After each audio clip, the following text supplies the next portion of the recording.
ஓம் சரவண பவ. Astro TV அன்பர்கள் அனைவருக்கும் ஆத்திய சொர்ணலட்சுமியின் அன்பான வணக்கங்கள். இந்த பதிவு தை மாதம் நடைபெறவிருக்கும் பொதுவான பலன்களை ராசி பலனாக காணவிருக்கிறோம். வளாக திருச்செந்தூரில் வீட்டிற்கும் முருகப்பெருமானின் பொற்பாத கமலங்களை பணிந்து 12 ராசிக்கும் இந்த தை மாதம் நடக்கவிருக்கும் சாதக பாத பலனை நம்ம தெளிவாக காணவிருக்கிறோம். 12 பதிவுகளாக துல்லியமான பலன்களாக. இந்த மாதம் காணப்படக்கூடிய கிரகநிலைகள் பார்த்தீங்கன்னா, மேஷத்தில் குரு பகவான், கன்னியில் கேது பகவான், விருச்சகத்தில் சுக்கிர பகவான், தனுசில் செவ்வாய் புதன், மகரத்தில் சூரிய பகவான், கும்பத்தில் சனி ஆட்சி நிலையில், ராகு பகவான் மீனத்தில். இந்த மாதம் சந்திரன் நமக்கு கும்பத்தில் உதயமாகிறார். இந்த மாதம் 4ஆம் தேதி சுக்கிரன் தனுசுக்கு பயிற்சி ஆகிடுவார். புதன் 18ஆம் தேதி மகரத்திற்கு பயிற்சி ஆகிறார். செவ்வாய் 22ஆம் தேதி மகரத்திற்கு பயிற்சி ஆகிறார்.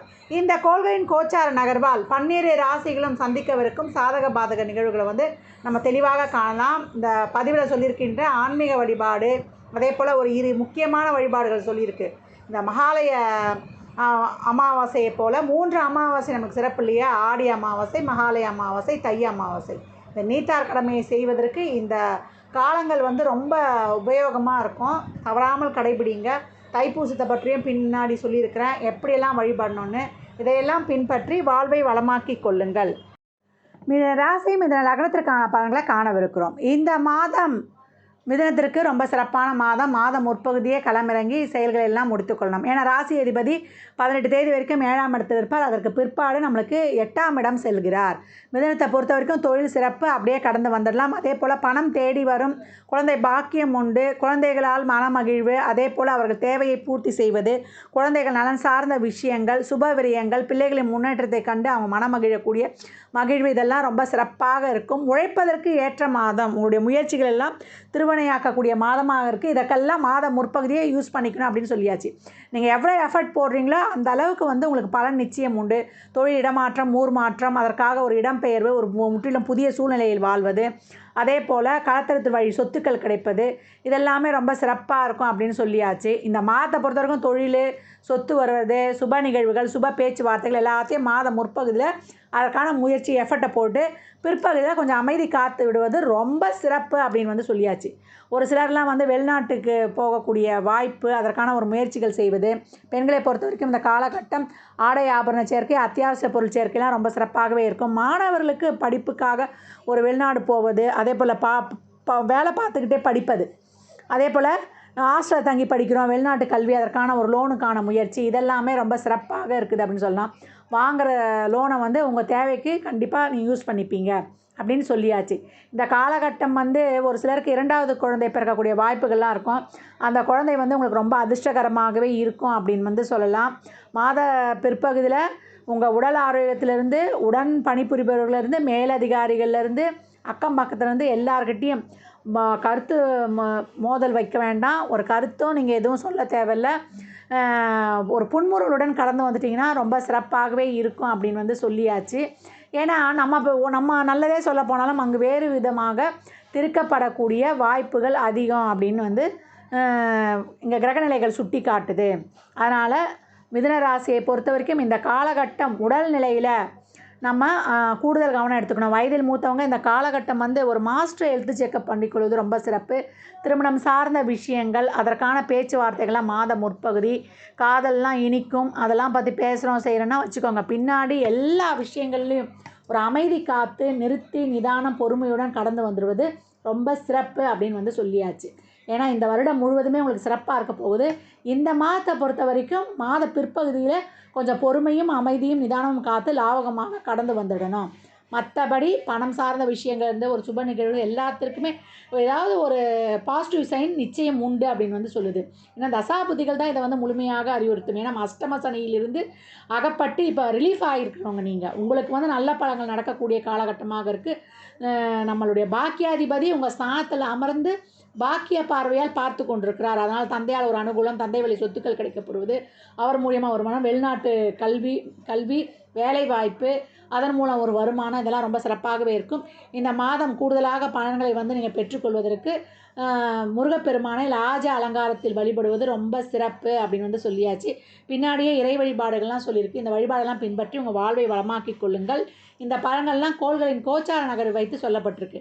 உங்கள் சுய ஜாதகத்தில் இப்போ என்ன தசாபுத்தி நடக்குது, அது எதற்காக உங்களுக்கு ஊக்கப்படுத்துது, அது திருமணம், குழந்தை பாக்கியத்திற்கா இல்லை பொருளாதார முன்னேற்றத்திற்கா என்பதெல்லாம் உங்கள் சுய ஜாதகத்தை ஆய்வு செய்வதன் மூலம் மட்டுமே நாம் தெளிவாக அறிந்து கொள்ள முடியும். நான் சொல்லியிருக்கேன், மாத பிற்பகுதியில் கொஞ்சம் கவனமாக இருக்கணும்னு. இந்த இளைஞர்கள்லாம் வண்டியில் சாகசம் செய்யறதுனா கொஞ்சம் கவனமாக இருக்கட்டும். யார் வண்டி ஓட்டினாலுமே கொஞ்சம் வண்டி ஸ்கிட்டாகி சிராய்ப்பு காயெல்லாம் ஏற்படக்கூடிய வாய்ப்பு அதிகம் உண்டு. தசாபுத்தி சிறப்புலனா உடல் ஆரோக்கியத்துக்கு கவனம் தேவை. ஏன்னா சனியுடைய 10ஆம் பார்வை நமக்கு 6ஆம் இடத்துக்கு விழுது. அதனால் கவனம். இல்லை ஹாஸ்பிட்டலில் கூட அட்மிட் ஆகக்கூடிய சூழல் தசாபுத்தி கடுமையாக பாதிக்கப்பட்டவர்களுக்கு மட்டுமே அப்படின்னு சொல்லியாச்சு. உங்களுக்கு நிறைய நான் அந்த 5 கவசங்கள் சொல்லியிருப்பேன். தாராளமாக படிங்க இந்த 5 கவசம். இந்த 5 கவசங்களை படிக்கும்பொழுது உங்களுக்கு பஞ்ச கவசங்களாக இருக்கும். இதை வந்து நான் பிரித்து கூட இங்கே சொல்ல போகிறது கிடையாது. ஏற்கனவே நான் உங்களுக்கு சொல்லியிருப்பேன். அந்த காரிய சித்தி மாலை, சுப்பிரமணிய புஜங்கம், கோளறு பதிகம், கந்தசஷ்டி கவசம், அனுமன் சாலிசா. இதை தாண்டி இன்னொன்று இருக்குது. என்னன்னு கேட்டிங்கன்னா, நம்ம இதை படிக்க முடியாதமா, இதை போட்டு நாங்கள் கேட்குறதுக்கும் சோம்பேறித்தனம் படுறோன்னா, நம்ம அபிராமி அந்தாதியில் நம்ம என்ன தேவை இருக்கோ அந்த தேவைக்கெல்லாம் ஒரு பதிகம் இருக்குது. அதை படிக்கலாம். அப்படி இல்லையா, அதோட நூற்பயன் பாடலை, ஆத்தாலை எங்கள் அபிராம வள்ளியை, அண்டமெல்லாம் பூத்தாலை, அந்த ஒரு பாடலை நீங்கள் வந்து பாராயணம் செய்து கொண்டே வேலை பார்க்கலாம். இல்லை அதை போட்டு கேட்டுட்டு வேலை பார்க்கலாம். எப்படி உங்கள் சூழ்நிலைக்கு ஏற்றார் போல். அதுவும் இல்லைன்னா நம்மளுக்கு வந்து அருணகிரிநாதர் சொன்ன நாளென் செய்யும் வினைதான் என் செய்யும், என்னை நாடி வந்த கோல் என் செய்யும் கொடுங்கூற்று என்ன செய்யும்ன்ற அந்த பாடலை வந்து நீங்கள் கேட்டிங்கன்னா, இந்த அதில் இருக்க அந்த சொல்லக்கூடிய பாடல்லையே 27 எண்ணிக்கை வந்து கனெக்டிவிட்டி ஆகிடும். அது வந்து நட்சத்திரங்களை குறிப்பது. இந்த நட்சத்திரங்கள் தான் 9 கிரகங்களையும் 12 ராசிகளையும் உள்ளடக்கியதுன்னு. அந்த நவ கிரகங்களே நம்மளை வந்து ஒன்றும் செய்யாது. அதுக்கு தான் கோளறு பதிக்குமே சொல்லியாச்சு. அப்பர் சொல்லுவாராம் திருஞான சம்பந்தர்கிட்ட, கோள் வந்து சரியா இல்லைப்பா இந்த காலகட்டம், நீங்கள் வெளியில் போக வேண்டாம் அப்படின்னும் போது திருஞான சம்பந்தர் வந்து உடனே ஈசன் கிட்ட முறையிடுறார். ஐயனே, எனக்கு வந்து நீ எனக்கு சிறப்பாக வந்து வழிகாட்டு. எந்தெந்த கிரகங்கள் எனக்கு சரியில்லையோ அந்த கிரகங்கள்லாம் எனக்கு சிறப்பாக எனக்கு வழி நடத்தணும் அப்படின்னு சொல்லிட்டு. அதனால் அன்பர்கள், இந்த காலகட்டம் வந்து நான் சொன்ன இந்த 5 பஞ்ச கவசங்களையும் படிப்பது ரொம்ப சிறப்பான ஒரு செயல்முறை. நீங்கள் படிக்கவே வேண்டாம், ஓட விட்டு கேட்டிங்கன்னா அந்த பாடல் ஒலிகள் வந்து நம்ம உடம்புல அப்படியே வைப்ரேஷனாக இறங்கும். இந்த மாதம் ஒவ்வொரு பதிவுகள்லையும் நான் சொல்லுவதை தவிர்ப்பதில்லை. யாருக்காவது ஒருத்தர் இதை பின்பற்றினாங்கன்னா அது வந்து அவங்களுக்கான ஒரு வழிகாட்டுதலாக இருக்கும் அப்படின்னு நான் ரொம்ப நம்புகிறேன். ஏன்னா சகோதர சகோதரிகளும் சரி, அன்பர்களும் சரி, நண்பர்களும் சரி, யாருமே வந்து இந்த காலகட்டம் வந்து நம்ம எதை விதைக்கிறோமோ அதை தான் அறுவடை செய்ய போகிறோம். இனி வரை காலகட்டங்கள் வந்து ரொம்ப இக்கட்டான காலகட்டங்களாக இருக்கும். இயற்கை பேரிடர்லேருந்து, சமுதாய நெருக்கடியிலேருந்து, அரசியல் சூழ்நிலையிலேருந்து, ஒரு குடும்பமாகட்டும், ஒரு தொழில் சார்ந்தகட்டும், இந்த அனைத்து பிரச்சனைகளையும் நம்ம வந்து தீர்ந்து வெளியில் வரணும்னா நம்ம இறைவனை மட்டும்தான் சரணாகதி அடைய முடியும். இறைவன் ஒருவனே நம்மளை வந்து என்றைக்கும் நம்மளை வந்து கைவிடாமல், யார் தாய் தந்தை கைவிட்டால் கூட அவர் நம்மளை கைவிட மாட்டார், அரவணைக்கக்கூடியவர் அப்படின்னு சொல்லியாச்சு. இந்த காலகட்டம் இறை வழிபாட்டுடன் நம்ம வாழ்நாளை வந்து மேம்படுத்தி கொள்ளலாம். இந்த பலன்கள்லாம் கோள்களின் கோச்சார நகரை வைத்து சொல்லப்பட்டிருக்கு. உங்கள் சுய ஜாதகத்தில் இப்போ என்ன தசாபுத்தி நடக்குது, அது எதற்காக உங்களுக்கு ஊக்கப்படுத்துது, அது திருமணம், குழந்தை பாக்கியத்திற்கா இல்லை பொருளாதார முன்னேற்றத்திற்கா என்பதெல்லாம் உங்கள் சுய ஜாதகத்தை ஆய்வு செய்வதன் மூலம் மட்டுமே நாம் தெளிவாக அறிந்து கொள்ள முடியும். பின்னாடியே வந்து 2 இறை வழிபாடுகள் வருது. அந்த வழிபாடையும் பின்பற்றி உங்கள் வாழ்நாளை வளமாக்கிக் கொள்ளுங்கள். நண்பர்கள், வாழ்நாள் முழுவதும் சிறப்பான பலனை அடைவதற்கு என் மனமார்ந்த வாழ்த்துக்களை தெரிவித்துக் கொள்கிறேன். 12 ராசிக்காரர்களுக்கும் இந்த தை மாதம் வந்து ஒரு சிறப்பான மாதம் அப்படின்னு வந்து சொல்லலாம். இது முக்கிய வழிபாடுகள் இருக்குது. ஏன்னா நம்மளுக்கு பொங்கல் ஆரம்பிச்சிடும். பொங்கல் வந்து நம்மளுக்கு 15ஆம் தேதி பொங்கல், 15/1/2024 அன்று திங்கட்கிழமை காலைல வந்து பொங்கல் வைக்கிறதுக்கு விசேஷமான நேரம் என்னன்னு கேட்டிங்கன்னா, உங்களுக்கு 6 to 7:30 சந்திர ஓரையில் வச்சுருங்க. ஏன்னா காலையிலேயே வந்து தை மாதம் பிறந்துடுது. குலதெய்வத்துக்கும் வைத்து வழிபட்டுடலாம். மறுநாள் வந்து நமக்கு மாட்டுப்பொங்கல் வருது. இந்த பொங்கல் அன்றைக்கி வந்து மாத பிறப்பாக இருக்கிறதுனாலேயே ஒரு சிலர் தர்ப்பணம்லாம் கொடுப்பாங்க. தர்ப்பணம் கொடுக்குறவங்கலாம் நம்ம வந்து மதியம் 12 மணிக்கு மேலே கூட பொங்கல் வைத்து வழிபாடு செய்யலாம். அன்று வந்து நம்ம சூரியனுக்கு வந்து நன்றி தெரிவிக்கிறோம். அதனால் அன்றைக்கு சூரிய காயத்ரி, ஆதித்ய இருதயம் இதெல்லாம் வந்து தாராளமாக சொல்லும்பொழுது ரொம்ப சிறப்பாக இருக்கும். ஒரு சிலர்லாம் வந்து அக்னி யோத்ரா பண்ணுவாங்க. அதே போல் சூரியனுக்கு நீர் வார்த்து வழிபடுவது, இதெல்லாம் ரொம்ப சிறப்பான பலன்களை தரும். பெரியவர்கள்கிட்ட ஆசீர்வாதம் வாங்கிக்கோங்க. பெரியவர்கள்கிட்ட எவ்வளோக்கு எவ்வளோ ஆசீர்வாதம் வாங்குறீங்களோ அவையெல்லாம் சிறப்பான பலனை தரும். மாட்டுப்பொங்கல் அன்று 16/1/2024 அன்று நம்ம செவ்வாய்க்கிழமை மாட்டுப்பொங்கல் வழிபடுவோம். அன்று கோமாதா இந்திரனை வழிபடுவது ரொம்ப சிறப்பு. பெண்கள்லாம் அவங்க சகோதரர்களை வரவழைத்து வீட்டில் விருந்து கொடுப்பாங்க. ஏன்னா இந்த மகரத்தில் தான் செவ்வாய் உச்சமாவார். அதனால் இந்த காலகட்டம் தை மாதம் தான் மகர மாதம் என்று அழைக்கப்படுகிறது. மகரத்தில் சூரியன், மகர ராசியில் சூரியன் சென்றடைவது தான். ஆனால் உங்கள் சகோதரர்களை இல்லத்துக்கு வரவேற்று அவங்களுக்கு விருந்து கொடுப்பது, இல்லை அவங்க நலனுக்காக பிரார்த்தனை செய்து கொள்வதும் ரொம்ப சிறப்பான பலனை தரும் அப்படின்னு சொல்லலாம். அன்றைய தினம் பட்சிகளுக்கு, வாயிலா ஜீவன்களுக்கெல்லாம் உணவு அளிப்பது இன்னும் உங்கள் கர்ம வினைகளை குறைத்து உங்களுக்கு அதிகப்படியான பலனை தரும். இந்த மாதம் மேலும் 2 சிறப்பான நிகழ்வுகள் இருக்குது. அது என்ன, தைப்பூசமும் தை அமாவாசையும். இந்த மாதம் தைப்பூசம் நம்மளுக்கு தை 11ஆம் தேதி 25/1/2024 தைப்பூசம் வியாழக்கிழமை அன்னைக்கு வருது. அன்னைக்கு வள்ளலார் சுவாமிகள், வடலூர் வள்ளலார் சுவாமிகளுடைய பூச தினமும் தைப்பூச தினமும் அப்படி சொல்லலாம். இந்த நாட்களில் நீங்கள் முருகப்பெருமானை வழிபடுவது ரொம்ப சிறப்பு.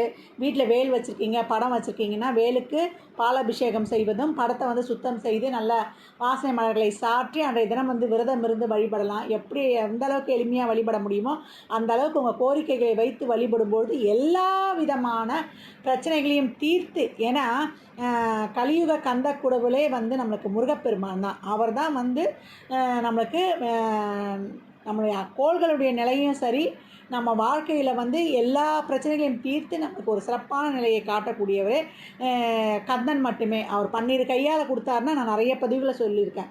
நம்ம தான் வாங்கிக்கொள்ள வாய்ப்பு வேணும் அப்படின்னு சொல்லிட்டு, அதில் எளிமையாக எப்படி வேண்டுமா விரதம் இருக்கலாம், இல்லை எளிமையாக ஒரு வேளை உணவு உண்டும் இருந்து அவனுடைய அருளை அந்த காலகட்டம் முழுமையாக பெற்றுடுங்க.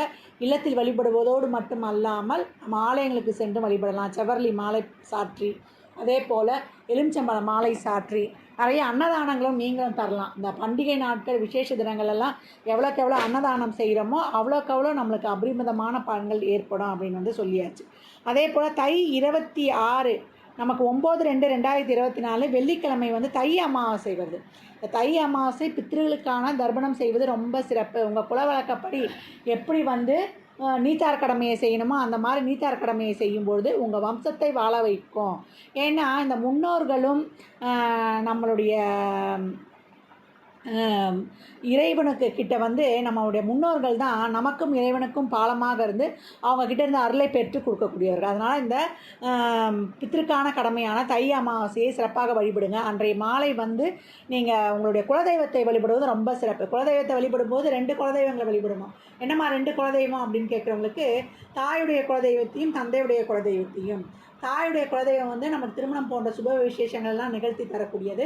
தந்தையுடைய குலதெய்வம் நம்மளை எந்த ஒரு குறைபாடும் இல்லாமல் நம்ம குலத்தை தலைக்க வைக்கக்கூடியது நம்ம தந்தையுடைய குலதெய்வம். அதனால் 2 குலதெய்வங்களையும் நீங்கள் வாய்ப்பு கிடைக்கும் போதெல்லாம் சென்று வழிபட்டு வரும்போது உங்களுடைய வம்சம் என்றைக்கும் வளமாக தலைத்திருக்கும்.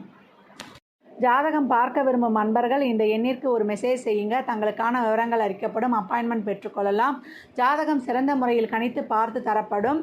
வாஸ்துப்படி வீடு கட்ட பிளான்கள் போட்டு தரப்படும். வாஸ்து பார்த்து தரப்படும். நியூமராலஜி படி பிறந்த குழந்தைகளுக்கு பெயர் வைத்து தரப்படும். உங்கள் தொழிற்சாலை நிறுவனங்களுக்கும் பெயர் வைத்து வாழ்வை வளமாக்கி கொள்ளலாம். சுபமுகூர்த்த நாட்கள் குறித்து தரப்படும். அவரவர் சேவைக்கு உண்டான கட்டணத்தை செலுத்தி சிறப்பான சேவைகளை பெற்று வாழ்வை வளமாக்கி கொள்ளுங்கள்.